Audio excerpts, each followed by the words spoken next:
Categorizar los riesgos.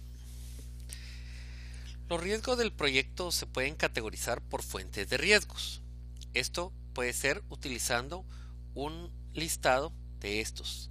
Por área del proyecto afectada, eso puede ser utilizando la EDT o por otras categorías útiles, por ejemplo, fases del proyecto, a fin de determinar qué áreas del proyecto están más expuestas a los efectos de la incertidumbre. Los riesgos también se pueden categorizar por causas raíces comunes. Esta técnica ayuda a determinar los paquetes de trabajo, las actividades, las fases del proyecto o incluso los roles del proyecto que pueden conducir al desarrollo de respuestas eficaces frente al riesgo. Generalmente, algo que yo he considerado que es bastante útil es categorizarlas por área de atención y responsable, es decir, finanzas, el contador general, seguridad, gerente de seguridad, etc. Ya que los tenemos categorizados, podemos por categorías, por responsables, por eso es que considero útil que sea por departamento o área, es priorizarlo en base a los colores. Recordemos que estuvimos primero viendo la probabilidad y el impacto, y eso nos dio ciertos colores con los cuales podríamos manejarlos. Los priorizamos y le asignamos a cada responsable de su categoría que tenga que realizar ciertas acciones en base al color de cada uno de los riesgos. Esto es generarle su probabilidad e impacto. Y otro punto que es bien importante es generar actividades en el cronograma para minimizar o transformar estos riesgos. Entonces, de esta manera nosotros podemos irlos categorizando. Podemos darle urgencia, que son que los riesgos que requieren respuesta a corto plazo pueden ser considerados de atención más urgentes. Entre los indicadores de prioridad se pueden incluir la probabilidad de detectar el riesgo, el tiempo para dar una respuesta a los riesgos, los síntomas y las señales de advertencia y la clasificación del riesgo. En algunos análisis cualitativos, la evaluación de la urgencia de un riesgo se combina con la calificación del riesgo obtenida a través de la matriz de probabilidad e impacto, para obtener una calificación final de la severidad del riesgo.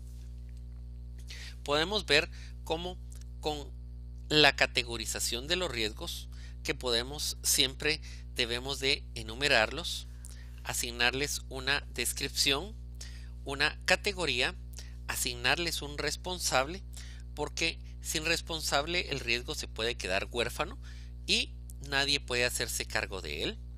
La probabilidad, el impacto, la probabilidad por el impacto y la fecha de respuesta.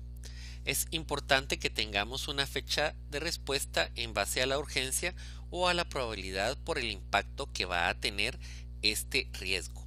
Entonces, como vemos, la categorización del riesgo nos implica que podamos nosotros darle una adecuada atención. Y la calidad de los datos sobre los riesgos. La evaluación de la calidad de los datos sobre riesgos es una técnica para evaluar el grado de utilidad de los datos sobre riesgos para llevar a cabo la gestión de los mismos. Implica examinar el grado de entendimiento del riesgo y la exactitud, calidad, fiabilidad e integridad de los datos relacionados con el riesgo. El uso de datos de riesgos de baja calidad puede llevar a un análisis cualitativo de riesgos que tenga escasa utilidad para el proyecto. Si la calidad de los datos es inaceptable, puede ser necesario recopilar datos mejores. A menudo la recopilación de información sobre riesgos es difícil y consume más tiempo y recursos que los originalmente planificados. Por eso es importante que nosotros consideremos los riesgos dentro del cronograma, porque el solo hecho de que hayan reuniones para ver los riesgos implica que va a haber tiempo que le tenemos que dedicar a estos. Pero este tiempo es un tiempo bien invertido. ¿Por qué es un tiempo bien invertido? Porque un riesgo puede ser una amenaza tanto para el proyecto como la institución. Esto como dirían un anuncio, no tiene valor. Lo importante es que nosotros hagamos y manejemos bien el proyecto. Y los riesgos nos ayudan a nosotros a que vayamos identificando en sí qué puede afectar el proyecto y qué puede afectar la actividad o qué puede afectar la institución como tal. Si existe un riesgo bastante alto de alguna categoría, la calidad, el costo o el tiempo puede implicar que haya algún reproceso. Y al haber el reproceso estamos gastando más tiempo y más costo de lo que habíamos planeado en un inicio. Por lo que categorizarlos y atenderlos es algo que nos va a servir y que es la salida de los riesgos. También dentro de este análisis podemos incluir el juicio de expertos. El juicio de expertos nos va a servir ya que estamos viendo cómo estamos asignando a cada quien que va a ser un experto en el área la resolución de ciertos riesgos que les afecten. Actualizar el registro de riesgos es que a medida que se dispone de nueva información a través de la evaluación cualitativa de riesgos, se va actualizando el registro de riesgos. Las actualizaciones al registro de riesgos pueden incluir evaluaciones de probabilidad e impacto para cada riesgo, clasificación y calificación de riesgos, información de la urgencia o categorización de los riesgos, así como una lista de observación para los riesgos de baja probabilidad o que requieren análisis adicional.